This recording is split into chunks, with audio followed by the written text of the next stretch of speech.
Hi, good evening, everybody. Welcome to the Footcandle Film Festival, our last film screening of the day on Saturday. Those of you joining us live, welcome, and hope you're still awake. I know it's been a long day of films and it's a late night, but we really do appreciate you joining us for the live conversation here about the film The Arbors. And we're going to introduce the writer and director here in just a moment. But with me, as always, Chris Fry over here on the other side of the studio. And we're going to engage in a conversation about this film. Please, if you're joining us and you've got any questions or comments or anything you'd like to share with the director about the film, we will relay that to them during the conversation here. And of course, this whole conversation is being recorded, so anybody watching this after it being live, obviously we won't be able to see your questions if you're typing to us after the live broadcast, but we do encourage you to watch the conversation because we'll get to talking about the film here for a little bit. I do want to introduce the writer-director of The Arbors, Clayton Whitmer. Clayton, how you doing? Hey, great. Thank you for having me. Yeah, absolutely. So just a little background, Clayton is North Carolina, lives in North Carolina. You're kind of in the Winston-Salem, Greensboro triad area, living currently, right? Yep, that's right. Okay, great. And he's also a graduate of the North Carolina School of the Arts from 2016. And really cool thing there, I don't know if anybody picked up from the introduction, but Clayton was one of our very first winners of any of our Footcandle awards. The very first Footcandle festival we had, Clayton's short film, I Always Smile in Pictures, won Best Short Film in the festival. So glad to have you back for your second appearance here, Clayton. That's awesome. Yeah, it's great to be back. Thanks. Very good. And this is your first actual feature-length film, so that's really exciting. And we watched it again here just live along with everybody else and had a fun time watching it and got a little scared and a little freaked out a couple places, which is, what the intent is, I'm sure. But we did want to ask you a few questions about the film, kind of talk to you a little bit about the process of making it and get some feedback from you on that. And then we'll roll over to a couple questions or comments from the audience that we've got as well, okay? So let me just ask you the big obvious question. Kind of talk us through what brought you to this idea. Was this an idea for a film you had been kind of sitting on for a good while and stewing on? Did something kind of trigger it, or just kind of talk us through that process a little bit? Yeah, so I think the whole production actually started with us as a team that we made all these short films together through school, and we were graduating. We knew we wanted to make a project together before we all dispersed. So I was sort of tasked with coming up with an idea and a script. So the idea actually sort of came out of needing something to make, and I spent probably, a year leading up to it just trying to come up with different things. And when I eventually came to this idea, it started fairly different or fairly basic, just the idea of a guy finding a creature and then spiraling from there. And then, the script probably took like a year, and I got a lot of help from people at school, from different faculty members and whatnot. It just, a lot of the rest of it took shape pretty organically. Mm-hmm. For it to be a film that, you shot completely in North Carolina, so much of it kind of in your local area there where you are. And it sounds like you also brought in a lot of resources and talent of people that you had a lot of connections with, or school connections as well. I'm just going to say it came together looking really, really slick and a great just overall production value to it. So kudos to you on that. I think it turned out really, really sharp there. Appreciate it. Production-wise, I know you say you spent a good while writing it. Kind of talk us through what was the production time on the film as far as shooting time, and were there any challenges along the way you guys faced with some major roadblocks in making the film? Yeah, probably like the smallest amount of time was the pre-production. Once we actually had the finished script and we got the cast together, I believe it was just like a month actually that we kind of strung everything together, and that was kind of like the style going into it though, very like run and gun guerrilla kind of idea. Even some of the locations, like we started shooting at the main locations, Ethan's house and whatnot, before we had all of the locations locked, and we're kind of just doing what we could as we went along. One of the great resources we had was the main actor, Drew Matthews. Just had a lot of connections to a lot of other great local actors, so I think that added a lot, a lot of just great talented people to work with. The production was over 5 weeks, and there were long, like 12-hour days. that there was a lot of challenges. If that was your question, any challenge that came out, I think the entire thing was a real just struggle together, everyone coming together to just pull it off. Time constraints, obviously the budget was like pretty low, so just doing what we could with that. And then post-production was kind of where we made up for all that time. It was, since that summer of 2016, editing, and then the sound design, the music, and, the creature effects and whatnot. Yeah. Well, I definitely. I think compared to some of the other short films I know we've seen you do, this one definitely had a lot more involved on that post-production side, for sure, on the special effects side, and especially with, with the creature itself, which I thought looked really cool and turned out really well in the film. So that was great as well. Tell me a little bit about, so your lead actor and, someone you've worked with before, because again, as we mentioned, they were actually in the short film that we saw a few years back. Mm-hmm. When you were working on the script for this, did you have him in mind for it? Or I'm just curious because he was a perfect fit for the role you were looking for. I just didn't know if you already had that in mind or not at that point. Yeah, absolutely. So when we were working on, he was in the short film that played here at the festival. Yeah. And then he was in the short film I made the following year at school. Okay. So while we were working on post-production of that, we sort of just approached him in general with the idea that we were going to make a production to see if he would be interested. So I think he was even very tenuously a part of it before the script even had been written. So yeah, it was written for him and, based around him as an asset that we had, for sure. Yeah. He's an impressive actor with facial expressions and with silence, which I know is, something that really needed to happen in the film. And he pulled that off extremely well. So I thought that was really good. Chris, what have you got for us? Yeah, I was just wondering, as far as like creature design, was that something that, you made, I don't know, through the script, were you like very descriptive and trying to give people an idea of what it was going to be like? Or is that something you kind of handed creature design off to someone else and was like, okay, come back to me? Or did you what kind of guidance did you give people, or did you do it all yourself? Or just tell me a little bit about that whole part of it. Yeah. So I think starting out, the creature, the idea of it was more like almost the tone of it, like this creeping sort of presence. So in the script, I don't think it was super descriptive other than just the long creeping spindly legs. And, we, during pre-production, when we were actually storyboarding and stuff, we were going to try to do a lot of the creature practically. So that's why a lot of the shots are actually planned out where it's just coming in from the side, or you just see parts of it. With everything else in the production, that just wasn't possible. Mm-hmm. So that got pushed to post too. That was, kind of not a scramble, but something we had to solve in post entirely. And we ended up just finding some really great people. One guy, Ryan Shapiro, he modeled the whole creature, digitally. We worked together designing it conceptually, and then he modeled it. And then we had another guy, Andrew Dole, just one guy did all the animation and, compositing, I guess, and rendering and all that lighting by himself. So it was just a huge process, but the time it took was also, we could get in really specific, almost frame by frame at times. So I think, hopefully that's why it kind of works. Yeah, great. So, I want to have some other questions are popping up here. So I'll ask you a couple.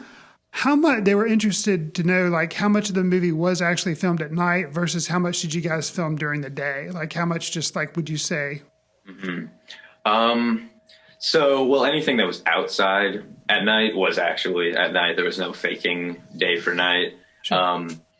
There was because a lot of the script actually takes place at night. We filmed late nights anyway. So there were oftentimes we'd block out all the windows and stuff and shoot some interior night stuff during the day for sure. So we could not shoot as late. It has been a couple years now since the actual shoot, so it's hard to kind of remember. I know all the outside stuff, the night stuff was night, and then definitely cheated a lot of the interior stuff. Okay, got another question too, and I'm going to add on just a little bit to it because I want to, and I can. So somebody's asking, what's the deal with the guys in the hazmat suit? And I I like that scene, and kind of what I like about it is you're not sure. I mean, obviously Ethan's got a lot going on.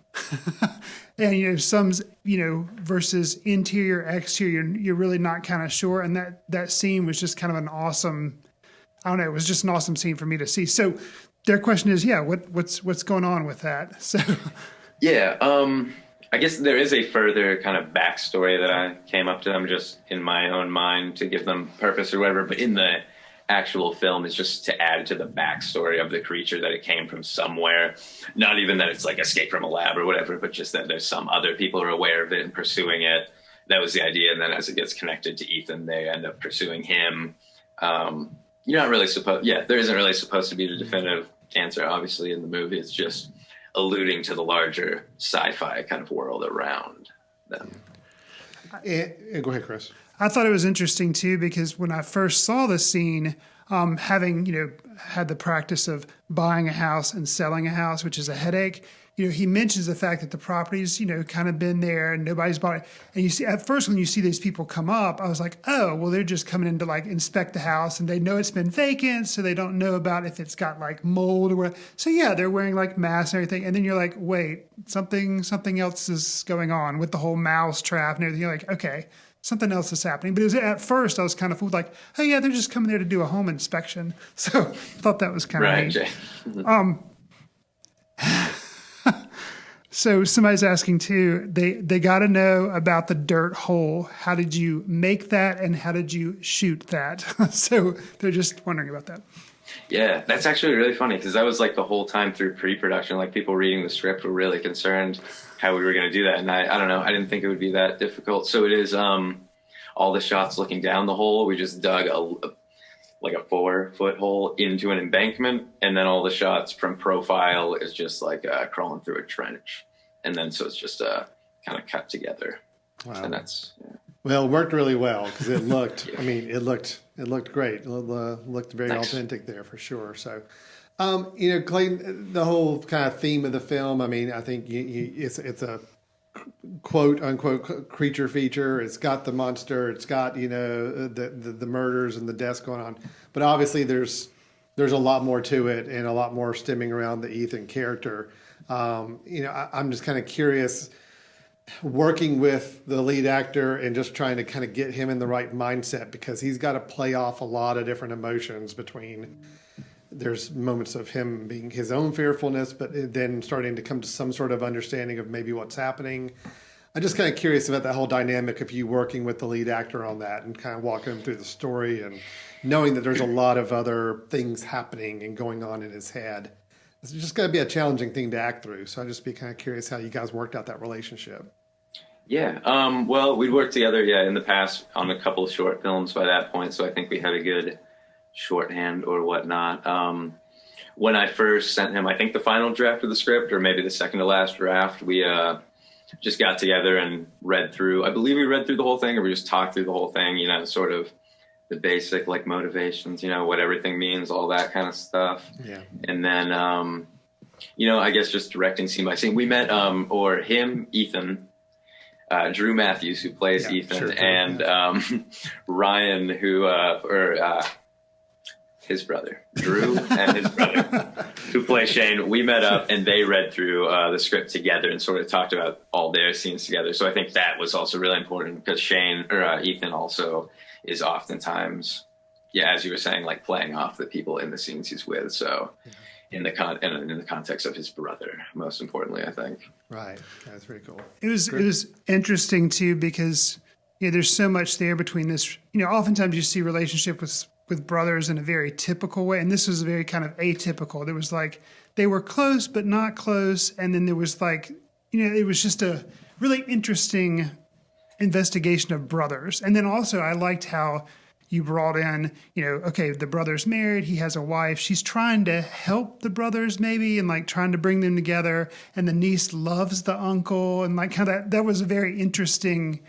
It's like a niece would love an uncle regardless of how odd he may seem to everybody else. But to her, it's like, oh, he's awesome. Like that. It's just because kids look past certain things, and you can tell he's trying. And the scene he has with her in the restaurant, he's trying to be, he's trying to be an awesome uncle and trying to, connect. So I just thought that was interesting. I do have another question. Somebody's asking, They say the ending seems to set it up for a sequel, and they want to know if there are any plans.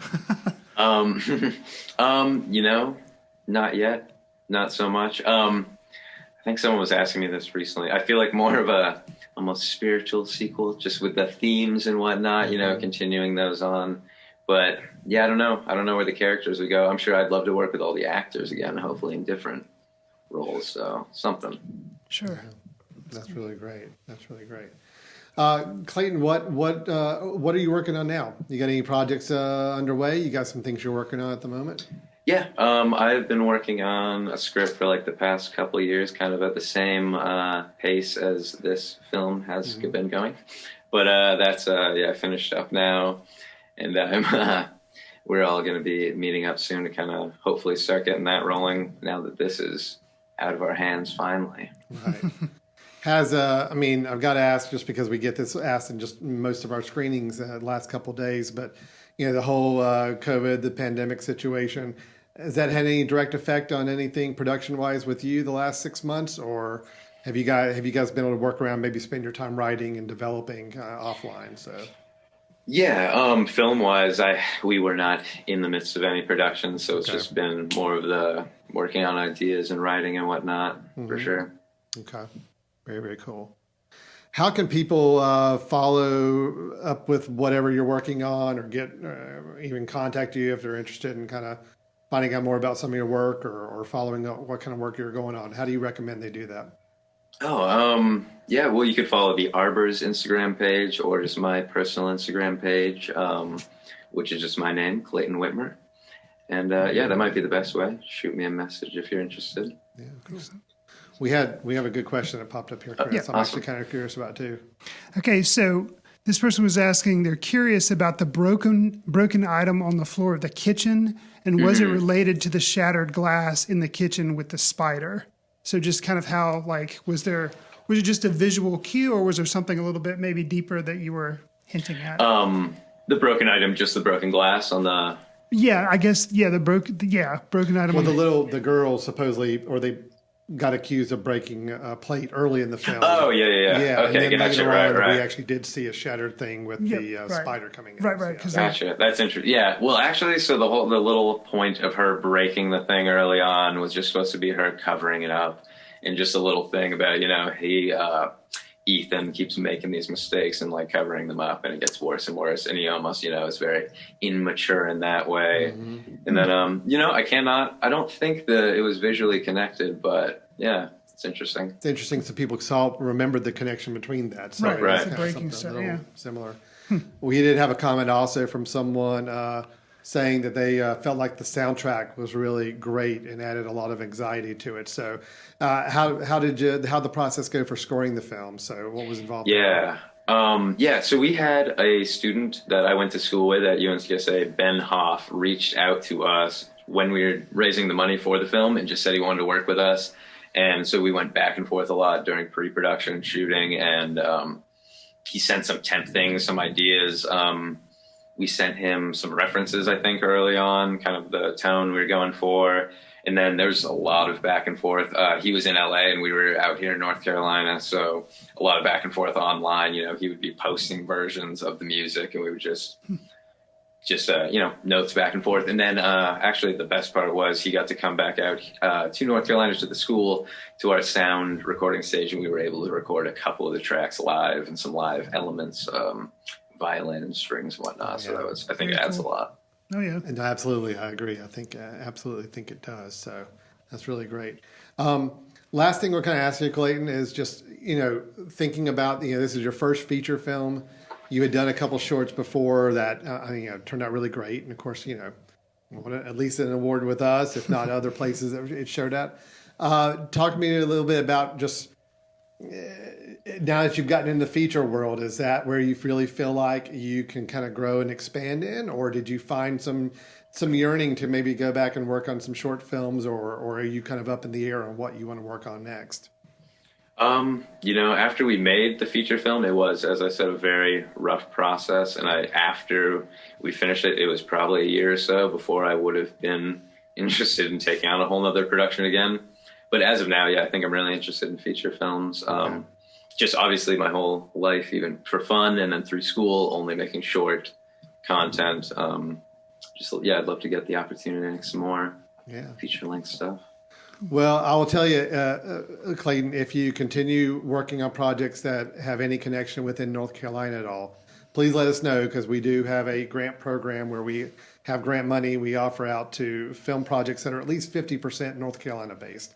So, Gotcha. as you kind of come along, you get to a point where you've got something kind of in the works that you may want to kick over our way. We'd love to take a look at it and see if we can help in any way with that. Thank you so much. And then, of course, you're always welcome back whenever we do finally get back together as a festival in person. Open invitation. So, any 2-time appearances, we certainly, well, even 1-time appearances, but definitely 2-time appearances, right. we'll welcome back willingly next time we get back together in person. Absolutely. So, anyway. Great. Thanks a lot to Clayton Whitmer for joining us here tonight, especially at this late night hour here. We really do appreciate it. Yep. And best of luck to you on everything with the film. And we look forward to seeing it get some more attention. And any way we can help with other future productions, please let us know. Awesome. Thank you so much. All right. Yeah. All right. Great. Thanks, Clayton. And to everybody watching here at home, too, thanks so much for staying up late with us tonight. Of course, if you're watching this recorded on Sunday, it may be first thing in the morning. Who knows? But for those of you that joined us live, we appreciate you staying up late. And I hope you enjoyed the full day of films this day. We got another full day of films tomorrow on Sunday. Right. And don't forget, we have our closing awards ceremony at 7 o'clock Sunday evening, where we announce the winners of the festival, both audience favorite awards and also the ones that were determined by a jury that we selected a panel of judges.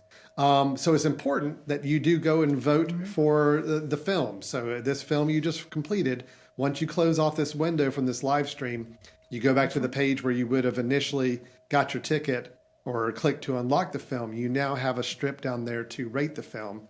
Please do rate it. And go back and rate any films that you've seen that you did not rate already, because it is important to determine those audience favorite awards Sunday evening. And we hope to see you there 7 o'clock. It is a free event, open to the public, so no ticket necessary. Just come on in and join us, and we'd love to see you there.